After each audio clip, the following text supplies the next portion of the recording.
Hello and welcome to the Arsenal Bite Size Podcast. I'm your host Clayton at Clayt's AFC on Twitter. It's a bumper episode. We're doing a double whammy. We're going to review the Atalanta game briefly before we do our usual match preview for what people outside of Arsenal circles will say is a title decider. Nice and early on the 20th of September. I'm joined by my co-host at FPL Nima to review and preview both games. How are we doing? Yeah, good to see you, Clayton. Big weekend ahead. This game has come early in the season this time, and I think I like it that so early on, by the end of September, we'll have already gone to Villa Park, we'll have already gone to Tottenham, we'll have already gone to Man City, and obviously we've had the 3 away games this week, which we're about to talk about, Atlanta and how that went. But yeah, I'm actually really happy. And we're also at the point I made my bold prediction on, where I said that if we're top of the league at the end of the 5th game week, that I didn't think anyone would catch us and we'd go on to win the title. So You did say that. I forgot about that. yeah, so I thought I'd put myself accountable and bring that one back up right before the 5th game week. So for that to happen, we need to go to the Etihad and win. So we'll see what your prediction is saying later on. But before we get into that, and the kind of spectacle of playing Man City early on in the season, whether it's a 6-pointer as the general narrative seems to be, we obviously lost the league last season because we didn't win at the Etihad. For those that don't sense sarcasm, that was sarcasm. But before we get onto that, let's touch on Atalanta last night. How did you feel about it? I was a lot happier than the discourse seems to be. I've tried to avoid reading anything so I can come into the podcast just with my own opinion. I also had all notifications off and watched the full 90 minutes like religiously and avoided anything even at halftime. I didn't want to know what others thought. So based on that and not knowing maybe what the general narrative is, I thought it was a fantastic result. Fair play. Go on, tell us more.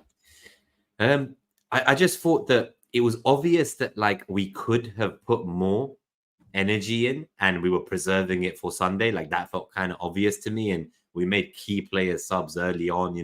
People were asking about worries about Saka playing every game. He got subbed around the 60th minute. Key players were getting subbed. Timber got subbed. Like players who we want to protect were getting subbed. Party got subbed. Like there was nothing more I could ask for. It kind of seemed to me like both teams were going to just take the point is how it felt. And we're quite fortunate, I would say, in the sense that bar the world-class keeping from David Raya, we would have lost that game. I'm not sure I agree with that because outside of the penalty, I don't really remember them challenging us.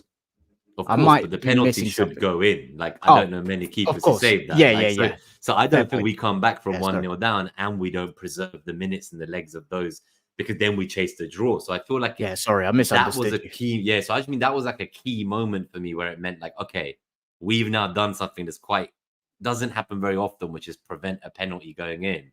And we can now just preserve the energy and try to just get that point and go on to the weekend. So I mean, that's why I'm thanking David Raya. Like, I think that was a very phenomenal moment from him. And I just go strength to strength for that guy.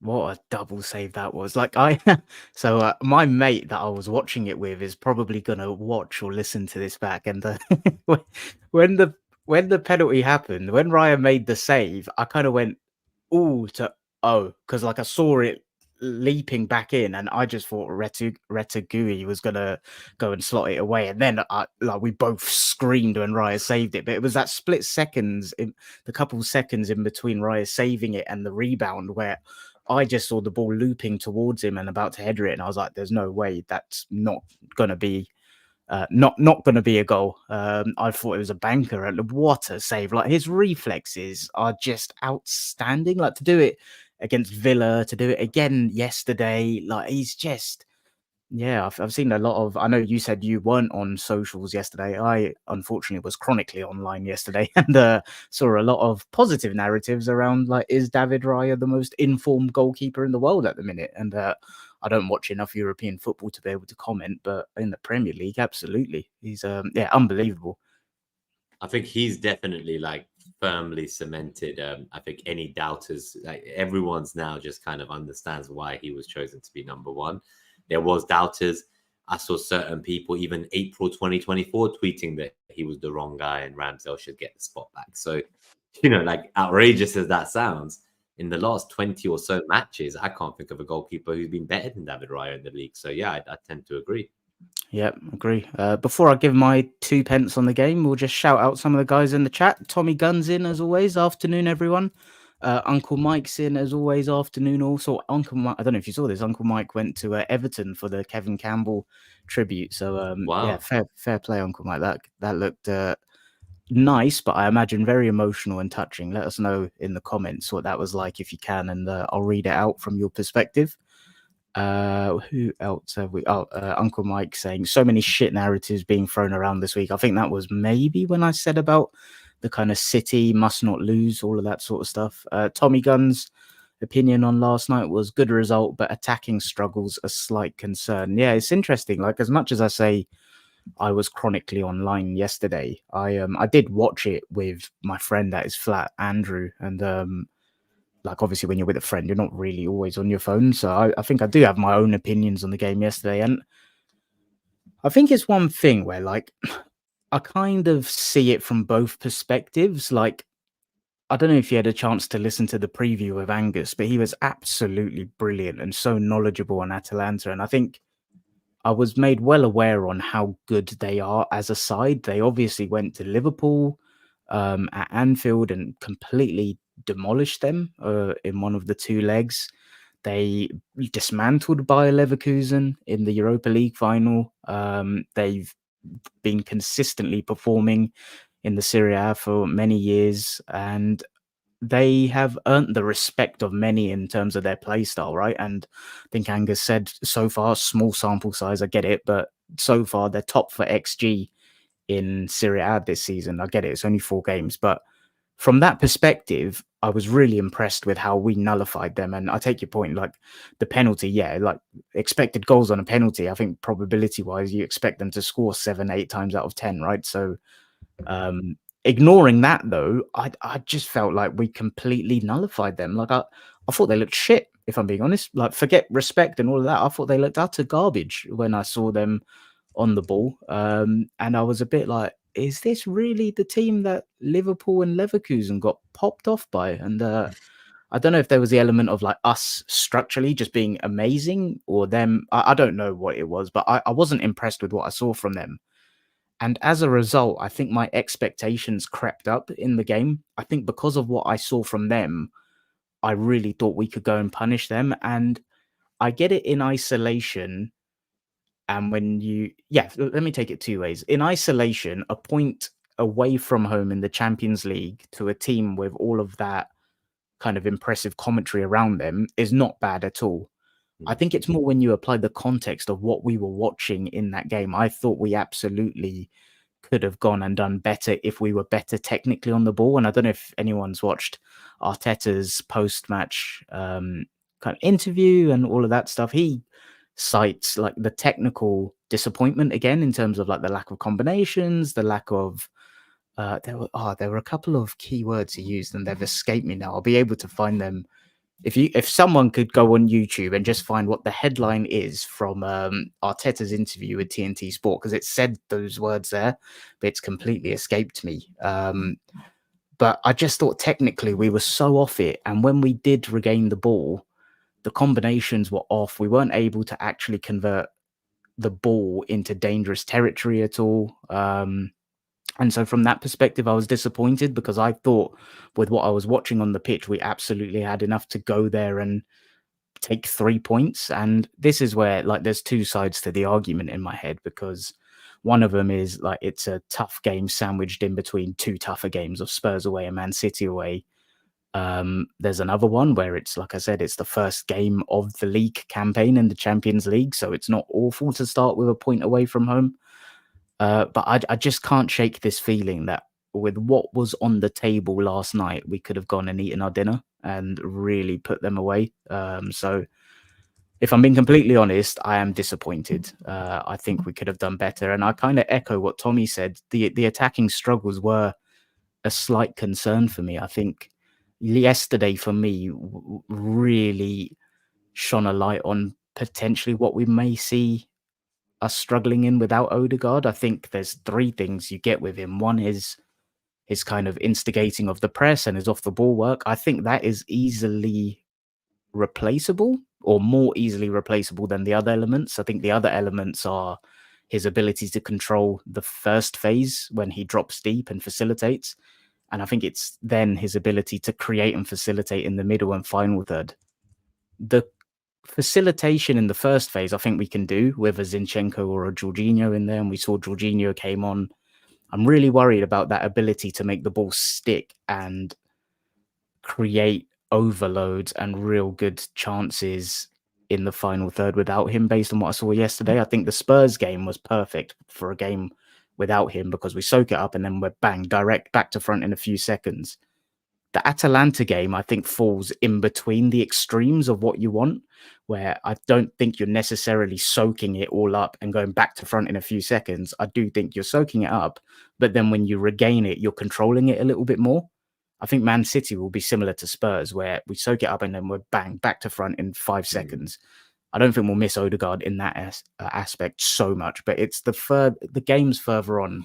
I think it's one to keep an eye on. But to summarize before we kind of go on to City, yeah, overall, if I'm being honest, I'm disappointed, because I thought with what was on the table, with what I was actually watching, I thought we had enough quality to go and actually take 3 points, and we didn't really convert it. And I don't know, like that Martinelli chance, I don't think it's a banker. I don't think you're scoring that, but I think you have to be hitting the target in the Champions League when you get into that position. Did you have any strong thoughts on that chance?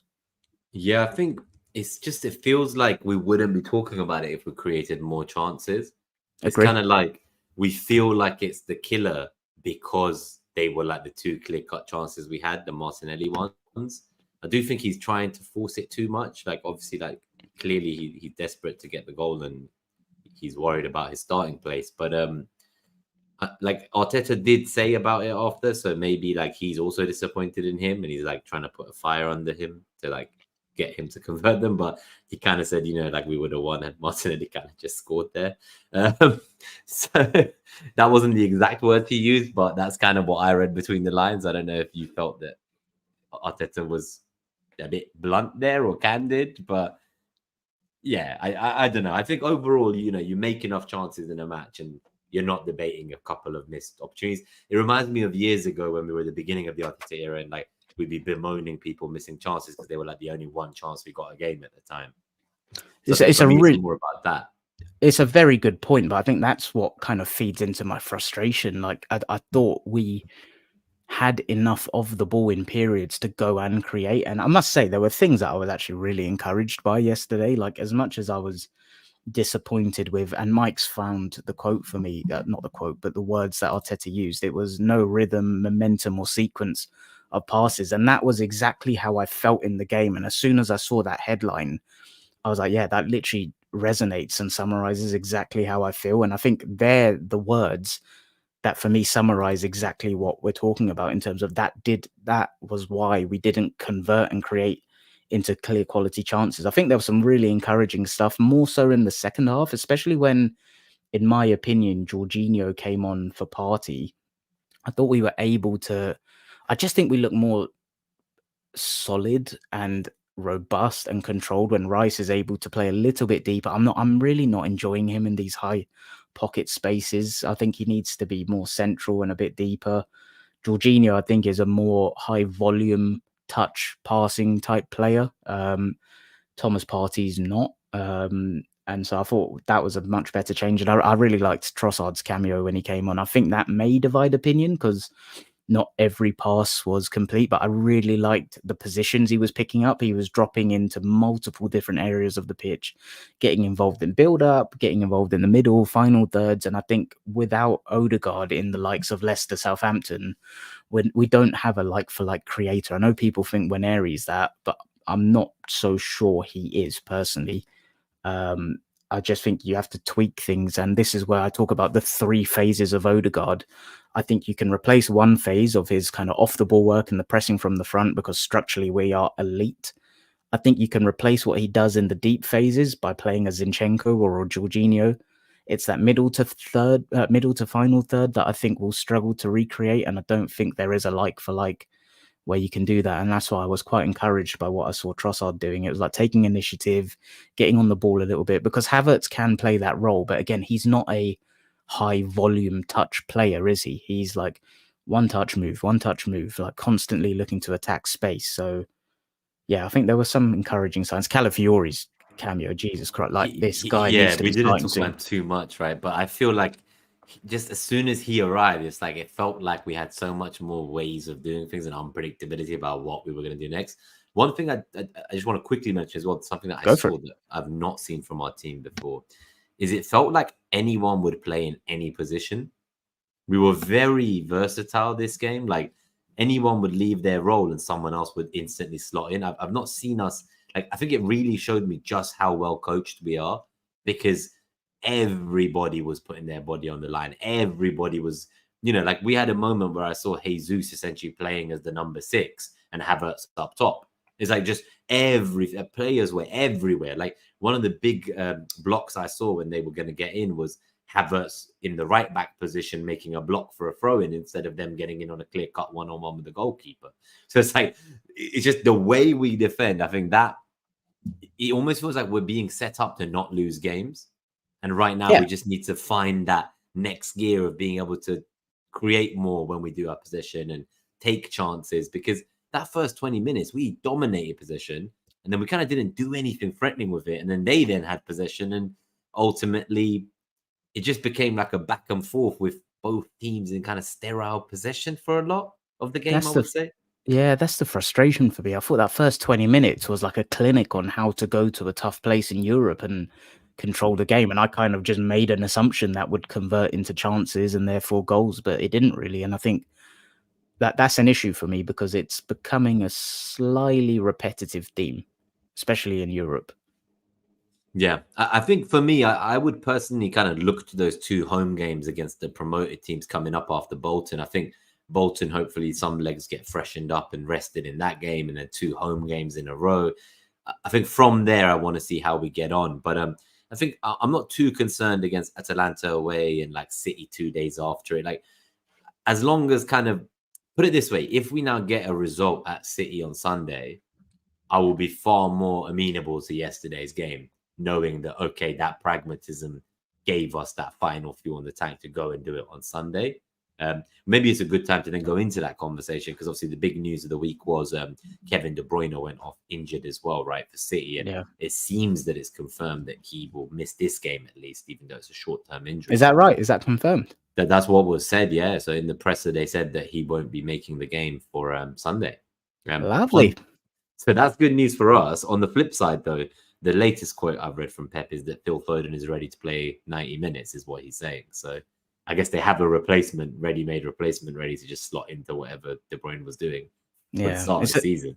It's a really good point what you make on the kind of context of the week. Like I think if you offered a lot of Arsenal fans a win at Spurs, drawing against Atalanta, basically don't lose against Atalanta or City, I think most would have taken that at the start of the week. And I usually hate hypothetical questions like that, but yeah, right now, like, I don't know where my headspace is at for City. Like, I think I'll figure it out as we go through this podcast. I can't work out if part of me is confident that we'll go there and win. Part of me thinks it will be a draw. Part of me, if I'm being completely honest, thinks we'll lose.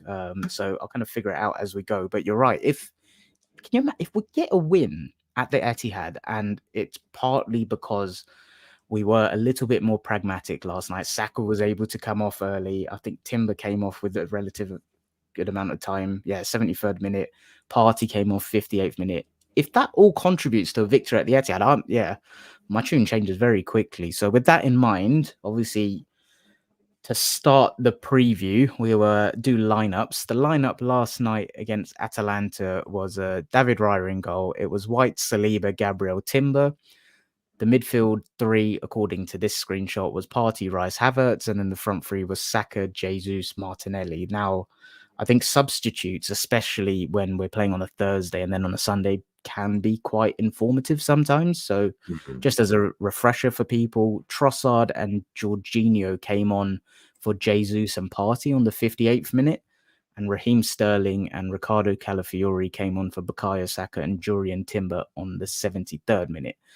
And perhaps as a reminder from Sunday, the only changes to the starting 11 last night versus Sunday was Jesus and Declan Rice came in for Trossard and Jorginho. So, with all of that information in mind, what are you thinking he goes with to start on Sunday? So I think it's going to be Trossard back in for Jesus, and then it's the same 11 as Atalanta. Any thoughts behind that on why? Yeah, I just think like it was just the substitutions that really kind of like the Timber and Party substitutions cemented their starting places for me on the weekend. Martinelli, I guess you could, if Jesus was to start, then it becomes a bit of a debate of does Trossard or Martinelli start on the left wing. But I just think that Trossard didn't start yesterday. He has been the player who's been more available and scoring regularly for us than Jesus over the last season. So I just kind of feel like that warrants the start. Like Jesus is just about getting back to fitness. So I don't think that he is the person I would want to start this game. I'd almost want him to come on as like, again, a finisher. So that's where my prediction comes from. And by nature, that then means kind of Martinelli is going to start because I don't see Jesus starting. So it kind of leads to a Martinelli Trossard front three for me. I accidentally pressed the wrong button while you were saying that. Did you say anything on Sterling there? No, I didn't. I don't see Sterling starting either. I don't think. I think Sterling and Jesus will come on, and I think they're good options to have to come on. I could be wrong. Like, imagine a world where you see Sterling start with like Jesus up top against their former club, and suddenly you're like, oh shit, I did not see this one coming. Do you have any thoughts on again, this is a narrative, right? And I don't know if there's any legs behind it, but people seem to say, and I think I buy into this one myself, that Odegaard's obviously Arteta's kind of coach on the pitch, and then failing that, it's Jorginho. Do you think there's any chance that he'll go and play Jorginho just so he has someone to kind of orchestrate? And if you look at the press on Sunday against Spurs, it was Jorginho kind of orchestrating that. And like what I said earlier about the element of control, like I do think we'll have the ball less against City, so we may not have enough of the ball to justify a Jorginho in there. But do you think there's any legs to that, or is that just purely qualitative nonsense? Yeah, no, I think I would expect Jesus to start with the captain armband more so than I would expect Jorginho to start because Jesus can basically like do the same thing, I think, in terms of being that leader and coordinating the team. Personally, I think neither of them start. The only reason is I think Saka's become the silent leader that maybe many of us hadn't realized just under the surface. And many people don't want him to be captain because he already has a lot of responsibilities to like carry us forward. But there was one of the recent Prem games, he led the huddle and he gave the team talk. And I saw the photo of him being the one leading that conversation. So I do think he's also, there was talks, he's become part of England's leadership group of like the 5 captains now. And like, he's I saw a photo of him with Ethan Nwaneri and Miles Skelly in training. Ethan Uncle Sax. Yeah. Ethan was smiling. It's the first time I've seen Ethan smile in my life. And he was smiling with Saka in the middle. And I just think that he has the leadership qualities that maybe we don't realize. And I think in Odegaard's absence, I think he is going to become that leader on the pitch. He's going to grow even more than he already has. So I have full confidence in him being the captain on the day.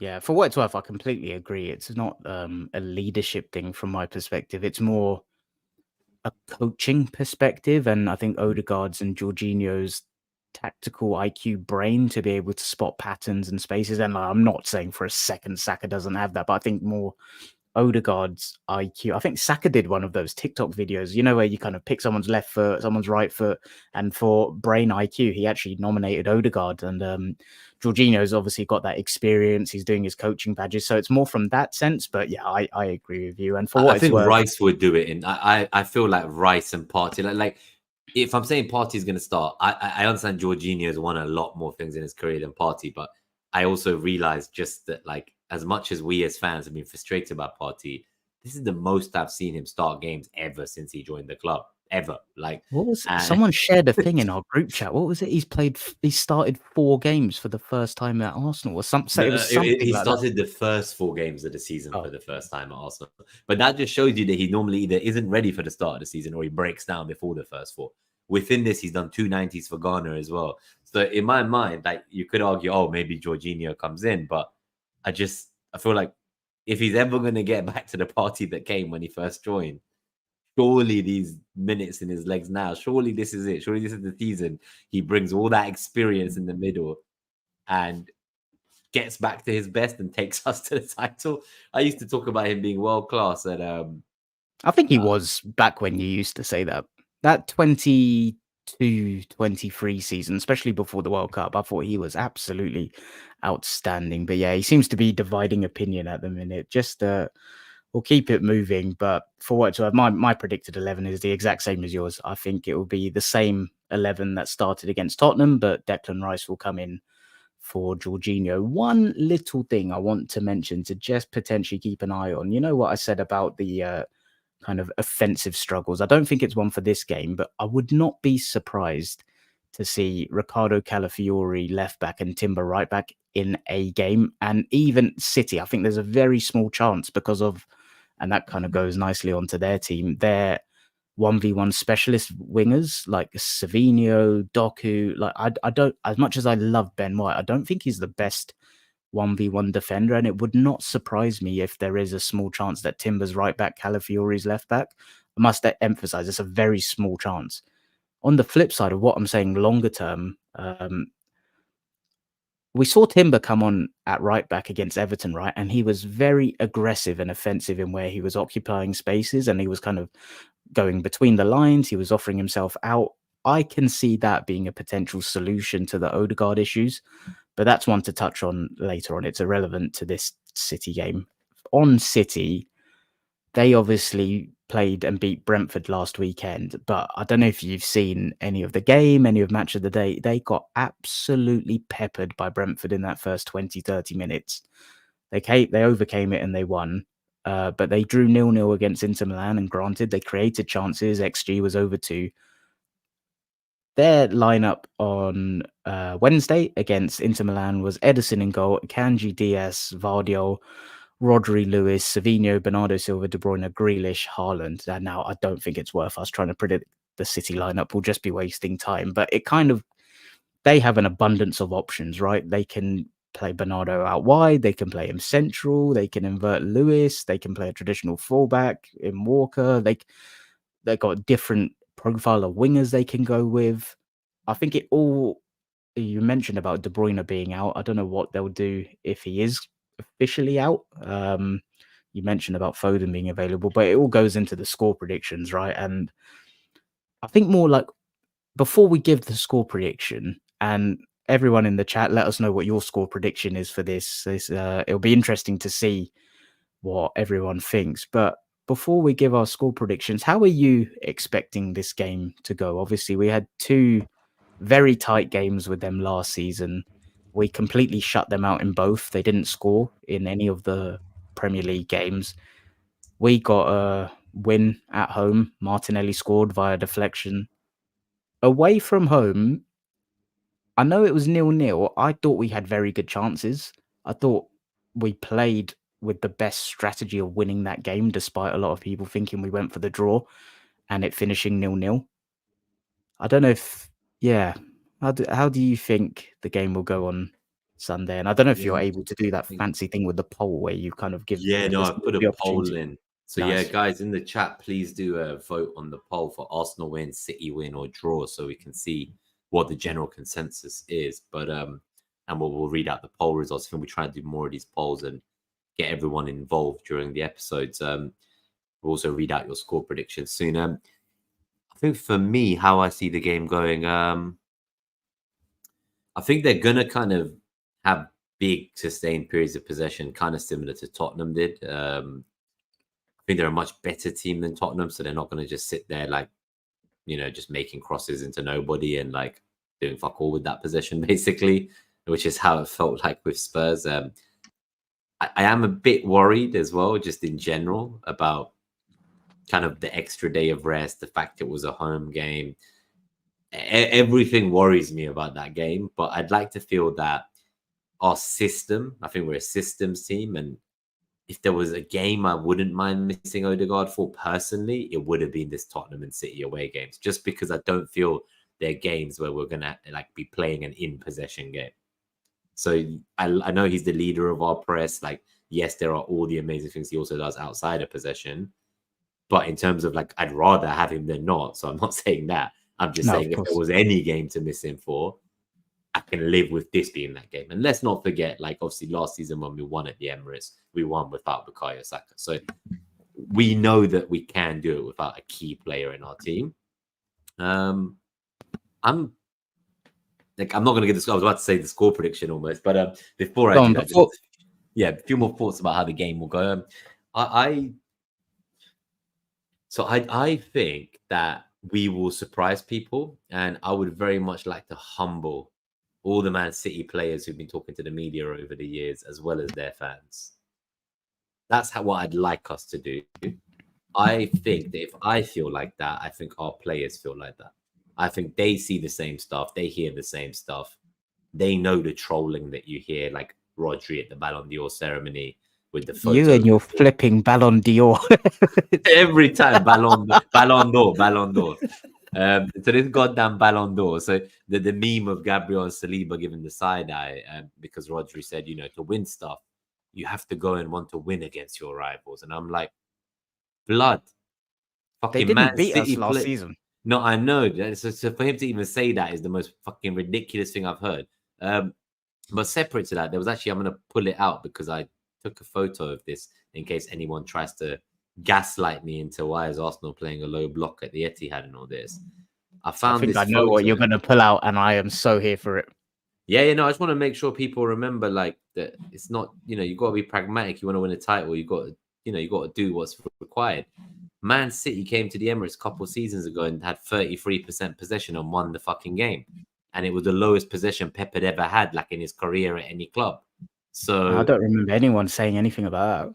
yeah, no one said shit. They just said, "Oh wow, look, they found a way to win."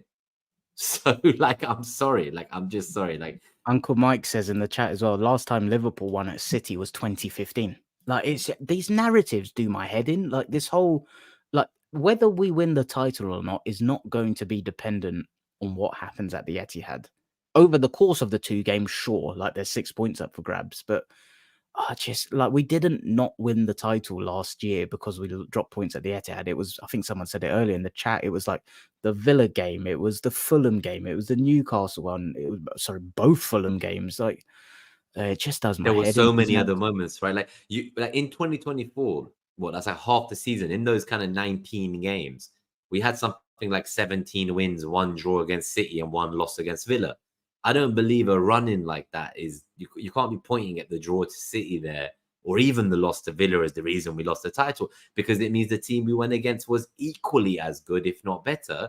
And where we really lost it is the points we dropped earlier in the season before it all clicked. Yeah, it just doesn't make sense to me. Like, how Man City, like, how does this not register in people's heads? Man City literally didn't beat us last season.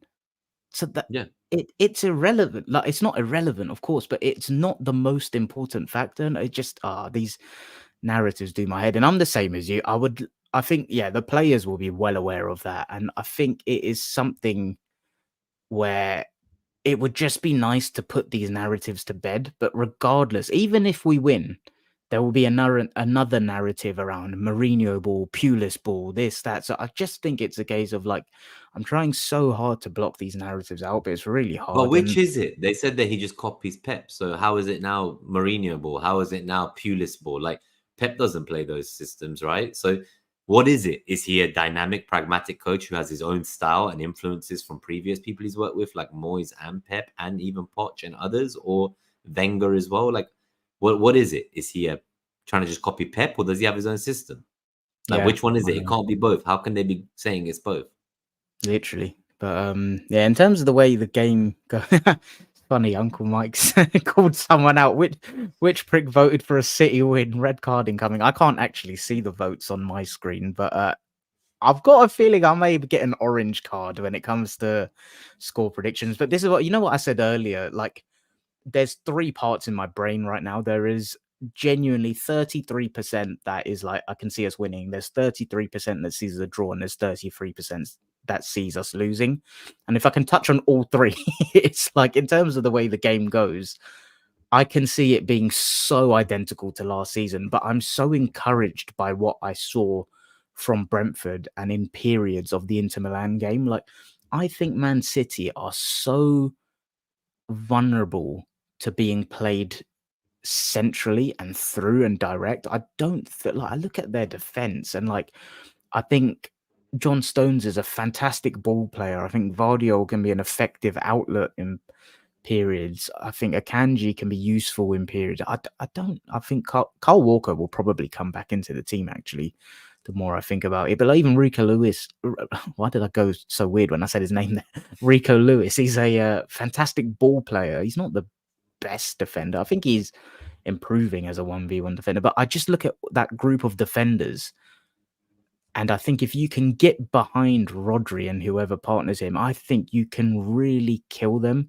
And that's what Brentford did. They could not live with their man-to-man press. And I think like James from Planet FPL summarized our press really nicely on Sunday. It was like a three-phase press. There were some periods where we were aggressive, we were high, we were man-to-man. There were some times where it was like more of a mid-block. And then there were some times where we kind of sat off and it was more of a low block. And I think it will be a combination of that we see on Sunday. And I just think I agree with you. Like, if you could tell me 2 games for the season we'd be without Odegaard, it's City and Spurs away, because they're the games where I think the best chance of winning against them isn't to have a high volume of touches in the middle third when you regain the ball. It's a case of regaining the ball and pouncing, like going back to front in, like I said, a few seconds.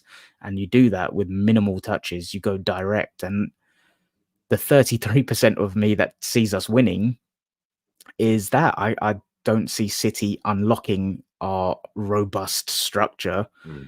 And I can see us getting quite a lot of joy when we regain the ball and hit them directly. The 33% of me that sees a draw is basically the carbon copy of last season, where like we both have half chances, but a bit of a meh game for the neutral. And then the 33% of me that thinks we might lose is from the place of the rest and one day less than City. Like, I just think we exerted a lot of energy against Tottenham to the point where Jorginho and Saka were cramping up. And while I agree last night, we probably didn't exert ourselves so much. We managed the squad fairly nicely through subs. I still think it would have been a tough game for them, regardless of whether they gave 10 out of 10 or not. And I just think that one extra day rest for City could pay dividends in a chess match where it is going to be tight. And yeah, that's where the other 33% comes from. So that's a long-winded way of me trying to buy myself time while I still don't have a score prediction. So if you want to take it away, feel free. Yeah, while you decipher which of those 3 choices you're going to pick, because you're split evenly amongst the results, I will try to get to a score prediction. I'm gonna my head says like 0-0, but for what it's worth, so far this season you've predicted 4 matches. You haven't predicted us to drop points in any. That's why I'm saying my head says 0-0, but I almost don't want to go with that. So because I've yet to go on, give your either head and draw. your heart. If you've got 2, head and heart, give them both.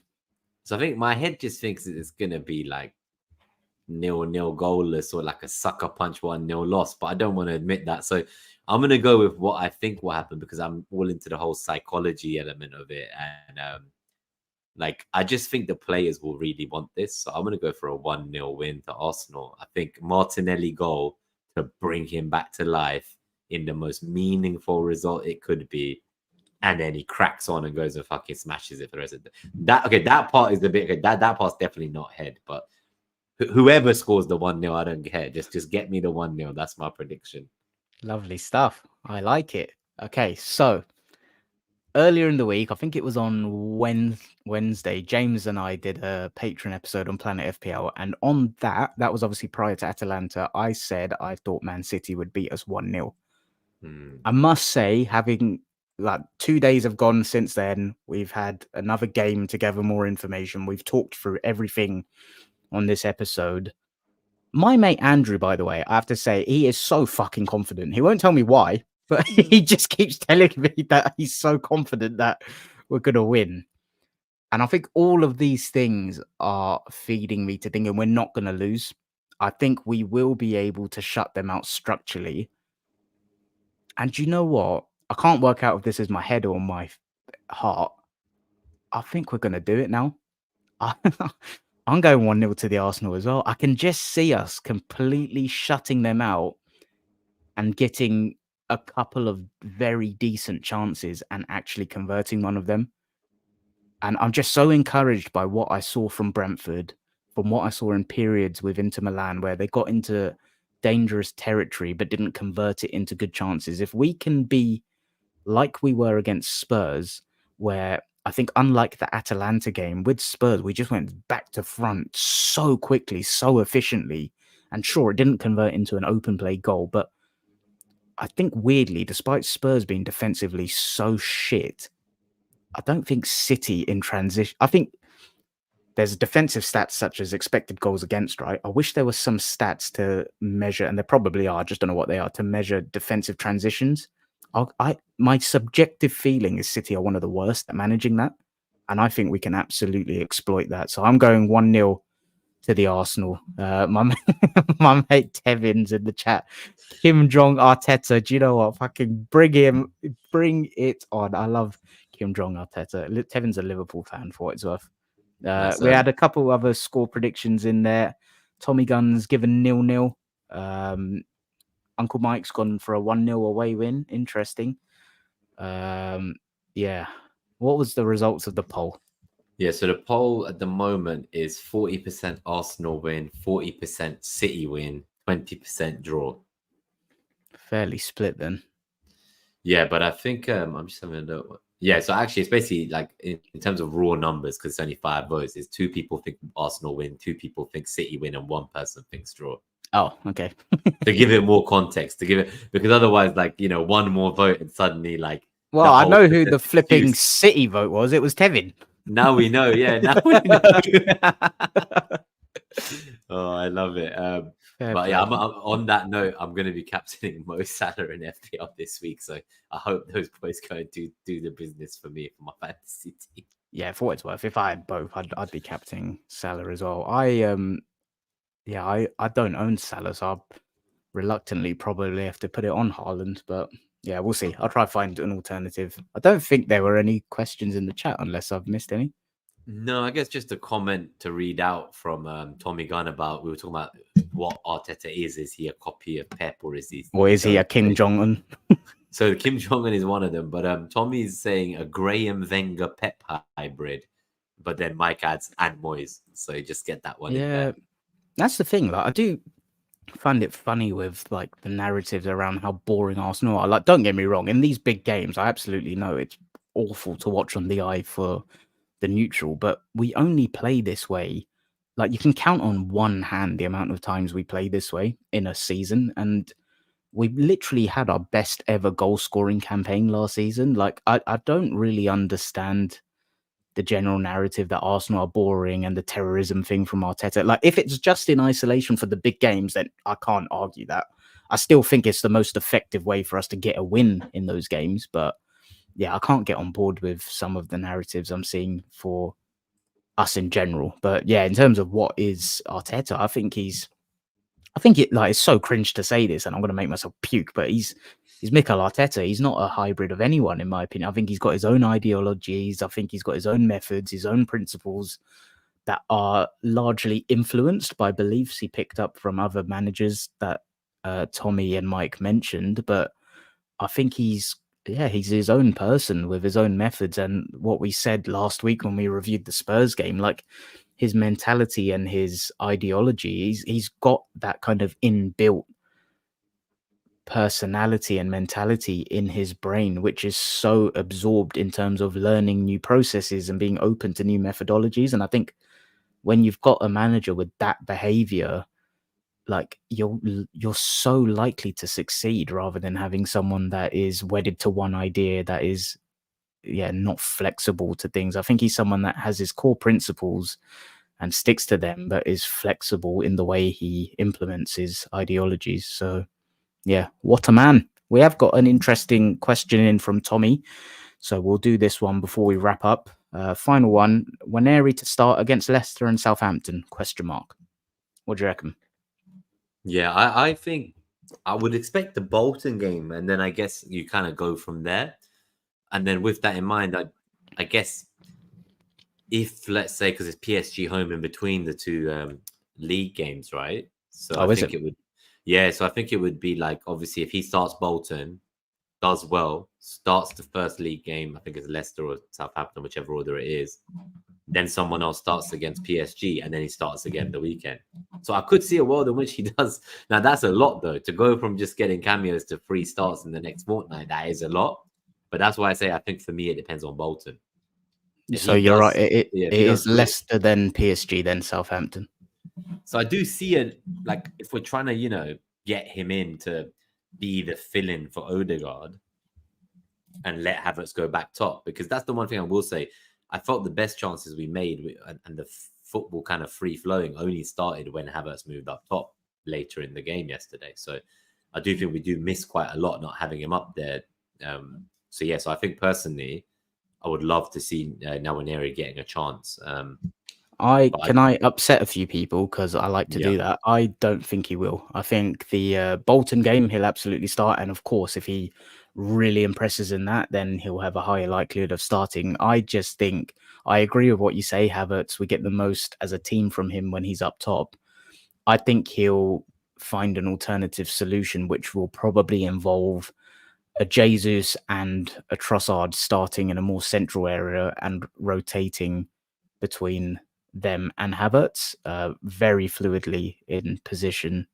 When we're in possession, and he'll look to bring in a Zinchenko if he's available, or a Jorginho in those games. Yeah, I'd be surprised if Waneri does start, unfortunately, in those, but I hope I'm wrong. I Final think comment. Bolton, Oh, but go for Bolton, it. I do think like surely like he's like I just 100%. feel like if there was ever a game like we've shipped off Smith Rowe, Vieira, like Odegaard is injured. Like, I just feel like come on, like if he's not starting Bolton, then like there's no chance he's starting those league games anytime soon. Yeah, no, I 100% agree with that.